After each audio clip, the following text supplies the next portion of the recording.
everyone, it's Levon, and this is day number 1, building a jewelry sales training course. Now, I already have my template and everything together of what everything's going to be outlined, what's going to be outlined throughout the course, like what is each video then going to be about. But now we've got to go into writing down like each video's outline. Basically, I don't do everything from like a script, but the outline's going to be something that will then allow me to present it on video in a very straightforward click kind of way, like this, to be able to really get it out there. So this I wanted to do because I already created one course, and that course was like my test basically, even though there's 100 videos in there. 100 videos is a lot of videos to put together as a test now that I think about it. But this is going to be a little bit more short, succinct, and easy, like compressing that down.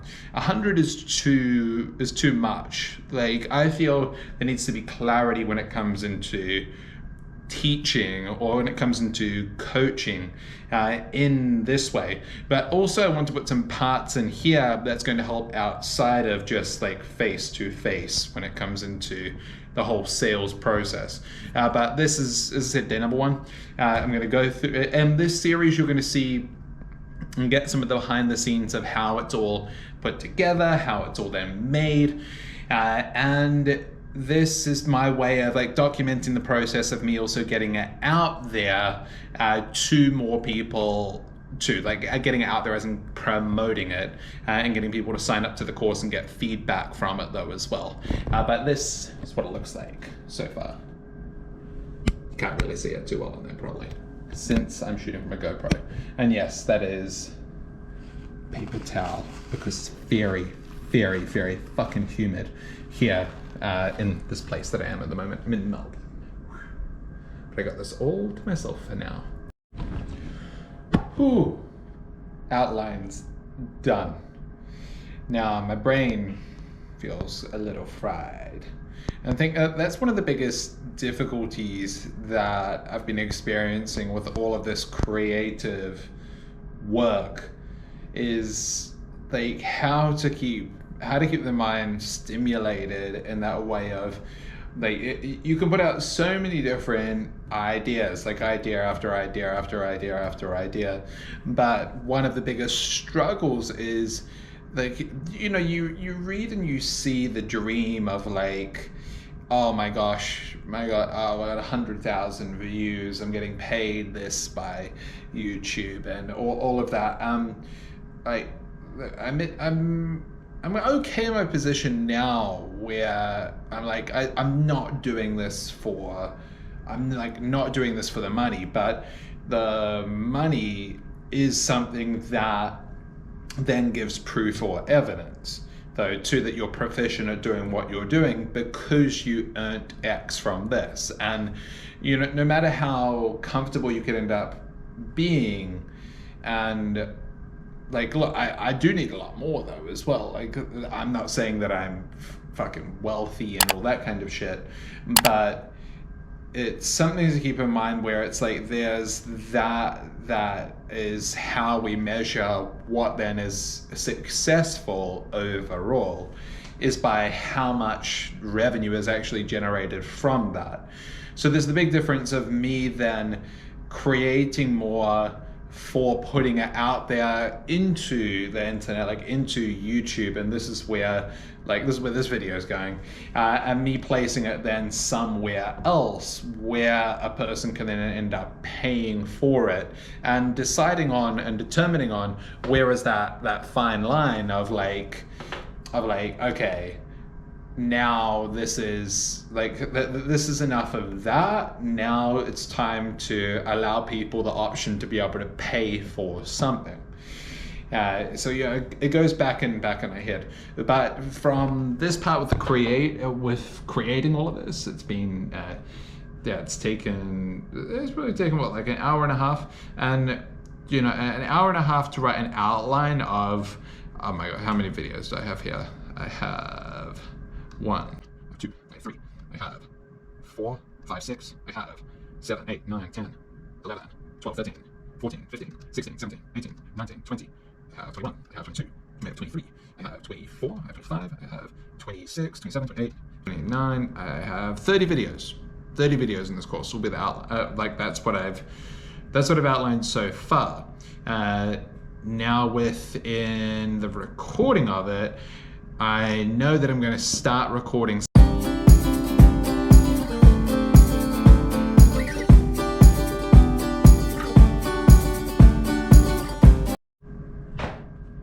I know that I'm going to start recording some of it today, and that will be like this evening, where I'm going to then get the lapel pin, the microphone that I then click into the computer here, because I'm playing around with if I should film this with my camera or not. It's not a big deal, and it doesn't make a big difference, but I do need to look back onto my outline of it and then go back to the camera like this, like the back and forth like that. Now I will read it on through so I can then reinforce it up here before presenting it, though, to be able to put up. But it's definitely, that's another thing that I have to then decide, is how I'm then going to do that. With the camera, it's then going to end up looking better than what it would if I do it through the webcam itself. But then the question is that quality that much different? And is that quality going to make a big difference when it comes into the viewer's experience? So in my mind at the moment, I think I probably should, because I also have the camera too, and I have everything charged to be able to do the filming, and the audio is going to sound a lot better because I have a better microphone than to be able to film with that.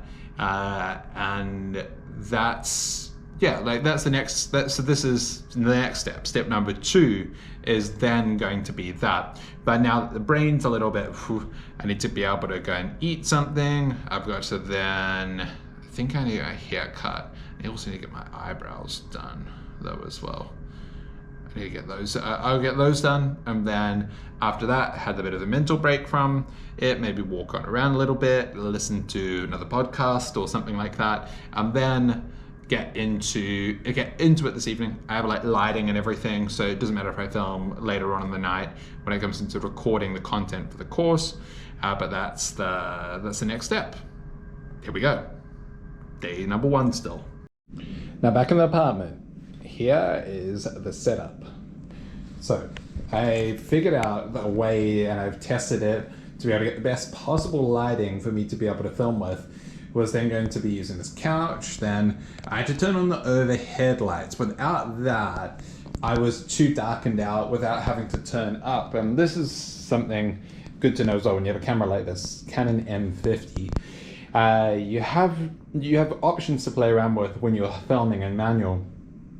And there's something called ISO. ISO basically brings up the brightness, but the higher the ISO goes, the lower the quality of the video goes. So you want to be able to balance it to be as low as possible, while still not giving me a shadow. Then I have this handy ring light that comes with me everywhere I go on this smaller tripod. This ring light I like a lot because it works with an external, what do you call this? This thing. It's external battery. Yeah. Since it works with that, it makes it easier for me to be able to film. Then I've been outlining everything here. Then with the camera as well, what I have up here is the microphone. So this thing here, this is the wireless receiver that connects into here. This can even connect into mobile phones though as well. So these are very, very good, especially if you're filming as well. The other one I have right up here. See, hooked on like that. But you see, nice and bright. Green is what I'm going with now as well. Ooh, my eyebrows look good. All right, but yeah, now still day 1.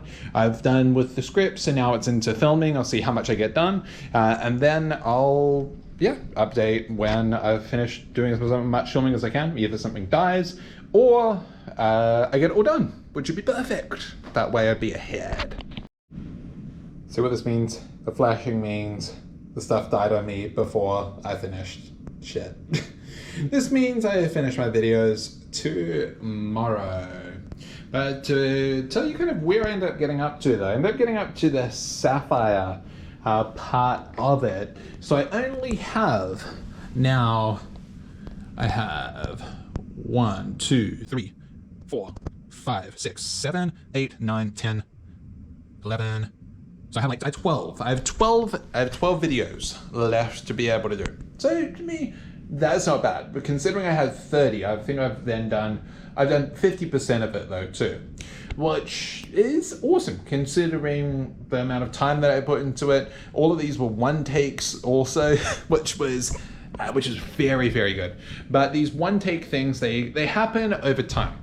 Now this over time, and to be able to reference this though too in the vlog, how the process of video happens. So you see here, when you have a camera like this, first of all, if you're doing anything like this, you always need to have this little flip out screen, this screen here. You see, that makes a big difference because then you can at least see kind of where you are and how you're then filming though too. And then with where your eyes end up going.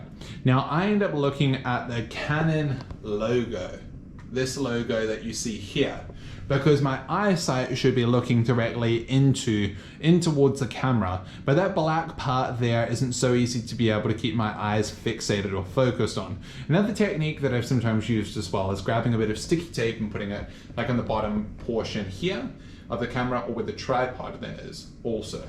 That ends up helping a lot too. Now another thing that definitely makes the editing process a lot easier is before you start each video, you need to give a big clap. Now that is important because that clap, you're then going to see when you go into the editing program, and then there's a big sound wave that goes whoop, like this, so you know the part that you need to be able to cut from. So especially if you end up messing up multiple times when it comes into the video, if you have a few claps in there, you don't need to spend as much time with editing because you're just going to look for that sound wave and be like, okay, that's the part where I messed up. Let's go to here. Then it's going to make the process a lot easier.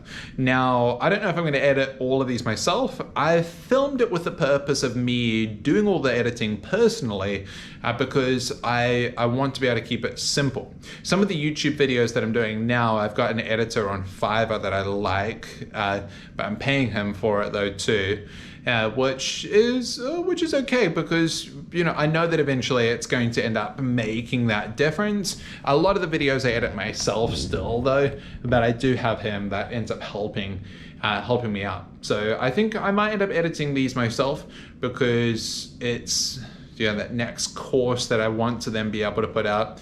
But hopefully, I think that's just about it. I'm now going to work on editing this video that you're about to then be able to see. Hopefully you like what you're seeing, and this is going to help you out as well. This is my way of basically recording for myself personally, my process that goes into making my next sales training course. So watch this next video. Watch day 2. Day 2 should be coming soon. Very, very soon. Well, day 2 is tomorrow. Yeah, it will be coming very soon.